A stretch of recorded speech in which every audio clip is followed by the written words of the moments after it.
Leviticus 15, bodily discharges. God spoke to Moses and Aaron, "Speak to the people of Israel.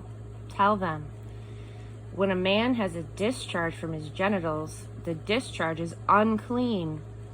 Whether it comes from a seepage or an obstruction, he is unclean. He is unclean all the days his body has a seepage or an obstruction. Every bed on which he lies is ritually unclean.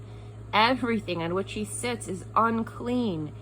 If someone touches his bed or sits on anything he sat on, or touches the man with the discharge, he has to wash his clothes and bathe in water. He remains unclean until evening. If the man with the discharge spits on someone who is clean, that person has to wash his clothes and bathe in water. He remains unclean until evening. Every saddle on which the man with the discharge rides is unclean. Whoever touches anything that has been under him becomes unclean until evening. Anyone who carries such an object must wash his clothes and bathe with water.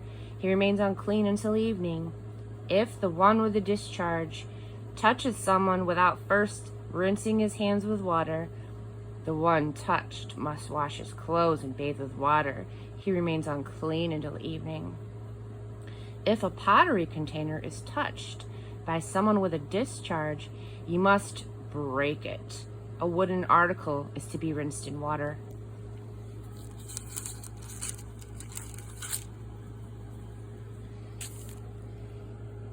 When a person with a discharge is cleansed from it, he is to count off 7 days for his cleansing, wash his clothes, and bathe in running water. Then he is clean. On the 8th day, he is to take 2 doves or 2 pigeons and come before God at the entrance of the tent of meeting and give them to the priest. The priest then offers one as an absolution offering and one as a whole burnt offering, and makes atonement for him in the presence of God because of his discharge. When a man has an emission of semen, he must bathe his entire body in water. He remains unclean until evening. Every piece of clothing and everything made of leather which gets semen on it must be washed with water. It remains unclean until evening. When a man sleeps with a woman and has an emission of semen, both are to wash in water.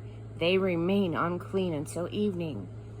When a woman has a discharge of blood, the impurity of her menstrual period lasts 7 days. Anyone who touches her is unclean until evening. Everything on which she lies or sits during her period is unclean. Anyone who touches her bed or anything on which she sits must wash his clothes or bathe in water. He remains unclean until evening. If a man sleeps with her and her menstrual blood gets on him, he's unclean for 7 days, and every bed on which he lies becomes unclean. If a woman has a discharge of blood for many days, but not at the time of her monthly period, or has a discharge that continues beyond the time of her period, she is unclean, the same as during the time of her period. Every bed on which she lies during the time of the discharge and everything on which she sits becomes unclean, the same as in her monthly period. Anyone who touches these things becomes unclean and must wash his clothes and bathe in water. He remains unclean until evening.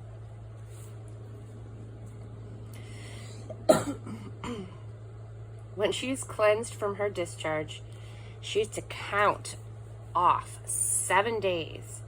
Then she is clean. On the 8th day, she is to take 2 doves or 2 pigeons and bring them to the priest to the entrance to the tent of the meeting. The priest will offer one for an absolution offering and the other for a whole burnt offering.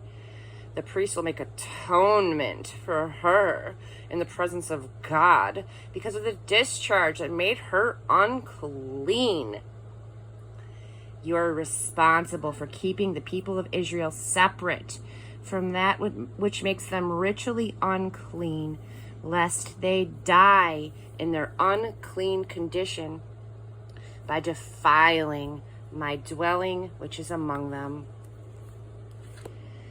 These are the procedures to follow for a man with a discharge or an emission of semen that makes him unclean, and for a woman in her menstrual period. Any man or woman with a discharge, and also for a man who sleeps with a woman who is unclean.